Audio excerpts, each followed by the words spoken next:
Something new from our favorite. This is from James R. Eads. This is called Miravision's Tarot and Oracle Deck. This is the box. Mapapansin nyo na meron siyang holographic effect all throughout the box. We also have a guidebook. Inside the guidebook, you will find all the guidance on each card and yung meaning niya. Now for the deck, you have a single deck composed of 79 cards in total.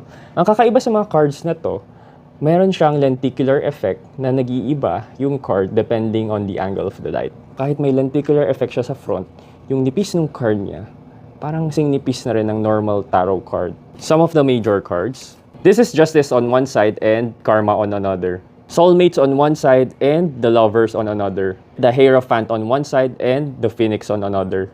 Ito pala yung card back niya. And our favorite feature from Prisma Visions, pagka pinagdikit-dikit mo yung mga minor cards na yan, it forms one connecting image. So kahit anong side yan, merong connecting image na lumalabas.